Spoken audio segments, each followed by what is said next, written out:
Hello, RE out there. I'm Mark with Homebrew Fever Dreams Reviews, HFD Reviews. We've got Summon Bigger Fish, the spell by our very own RuinQueenofOblivion. Thank you for sharing. So this one is a spell I made a while back, and yeah, this is going to take some explaining.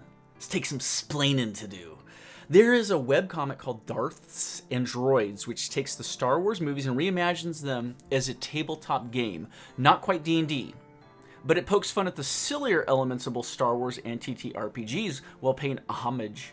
I don't know how to say that word.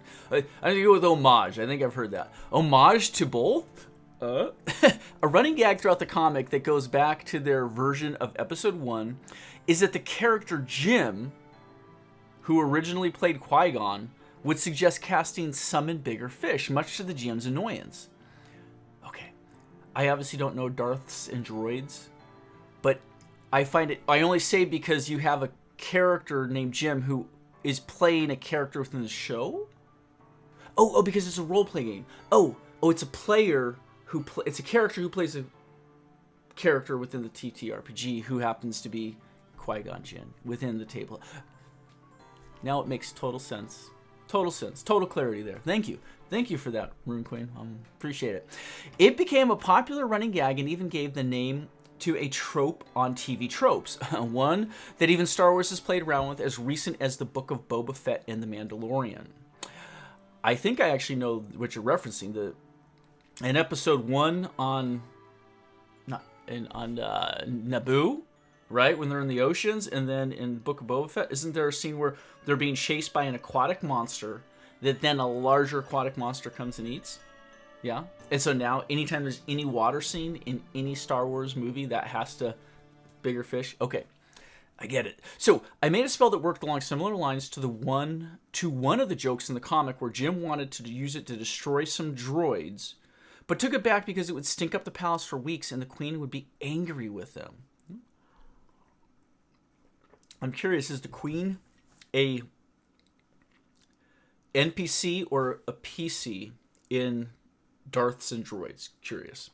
So I figured out how to actually make the spell work, mostly as a joke, but I also set out to make a practical spell. I would expect nothing less from Rune Queen here. Summon Bigger Fish. Conjuration 3rd level, casting time 1 action, range 60 feet. You got to have a little distance there, or you're going to get yourself a fish on you. Components: vocal, somatic, material, a fish skeleton. But it can be a small fish skeleton, thus the nature of magic that you can get a bigger fish from a littler fish. That's how magic works. Duration: instantaneous / 1 minute.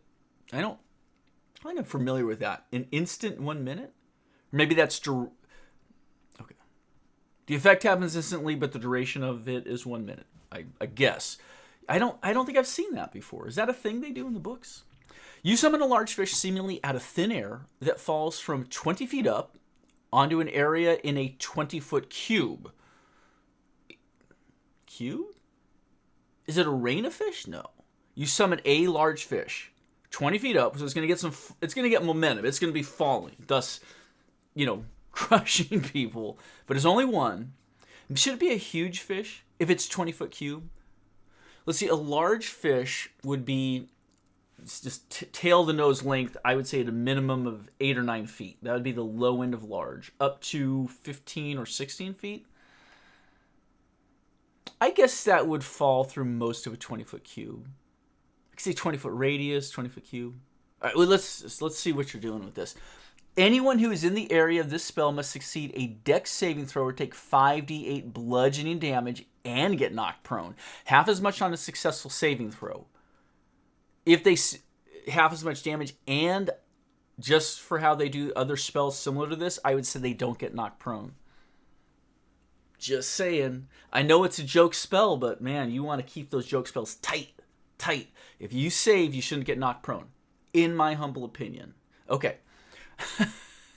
But I do see why you did the cube, though, because it is a little bit easier when you're doing like an AoE, in my opinion, when you're like looking at a battle map to just be like, yeah, it's 4 squares by 4 squares. That's anyone in there has got to make the dex save, so, as opposed to radiuses and yeah, okay. I get it. The fish disappears after the spell is cast. However, a terrible smell remains. I like that. So after 1 minute, the fish disappears? Yeah. Anyone who started their turn in the radius... no.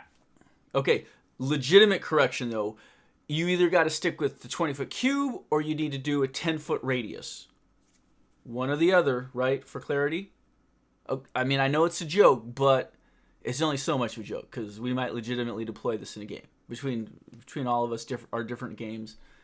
I don't play with Rune Queen, but I'm just saying this could really go into a game, so clarity matters. I would make this a 10-foot radius on the area effect, and then I would have that be a 10-foot radius. To me, it just makes more sense. Fish are more roundish, not right-angledy cubey. It just might, unless it's a box fish, which I think is the thing. We're going to continue, though. I'm going to stretch this to a 22-minute long video. Yeah, we're just going to debate this all day. Okay, anyone who starts their turn in the radius must succeed on a con saving throw or their attacks in the area rolled at disadvantage because of the spell. It's like a troglodyte effect, which I like. Okay.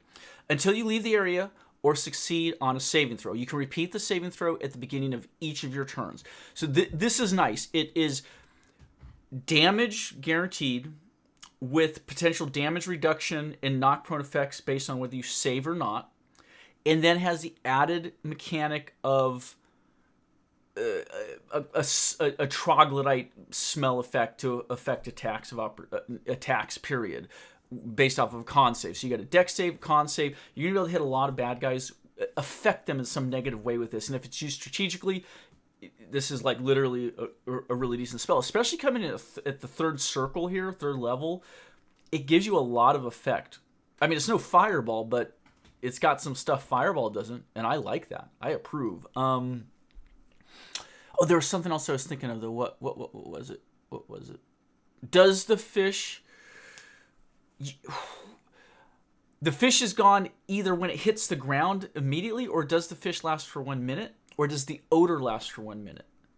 I ask because could you consume the fish? I know it's kind of weird, but you always got to be careful with like mechanics that could... You could allow you to make something to like build up an infinite amount of gold relative to like the market, like where you're just selling hundreds of pounds of fish to people for piles of silver. Obviously, the fish is going to disappear within 1 minute. But could you even eat any of the fish? Could you be like, in that 1 minute, I'm starving, I eat some of the fish? I'm not saying that's good or bad. I'm just curious. I get that 100% of the fish will be gone after 1 minute. I just don't know if the fish is gone as soon as it hits the ground. The smell lingers for 1 minute. So, clarity on that, please. It might matter someday. This Tuesday, it might matter. At higher levels, increase the damage dealt by this spell by 1d8 for every level over third. Okay. Yeah, just so it stays usable even into high level play, 17th, 18th level, you're going to want to be able to deploy the summon bigger fish and still have it be equally effective against Tiamat, whoever you're fighting. So, and then down here we got a little meme? Question mark? I don't do memes good. This is Qui-Gon Jinn. Cool. What's his little accent? He's like, was he Scottish? I don't want to insult the guy. Liam is, Irish. Liam Neeson is Irish? I'm not going to mess with the accent, because honestly, I can't remember now. I don't think he's not English. I think he's Irish. I know he's tall. He's crazy tall, right? Like 6'4" or something? Big dude. Cool. I should use that spell more often. I'm just going to do manly voice, because Liam's manly as heck. All right. That's it. Thank you so much for sharing, Rune Queen. I jumped ahead of you because we got a new person in with some content they did just earlier in the week. But we're down to, I think, 3 things left. Outrageous has got something in here, and I think you got one more. So, good times. But yeah, the subreddit continues to grow, and the YouTube channel, HFD Reviews, continues to tick up person by person. So, that's cool. We'll have a 100 subscriber celebration either on the subreddit or on the YouTube channel here in the coming months. But yeah, it'll be cool. I don't know, it doesn't matter, but take care, guys.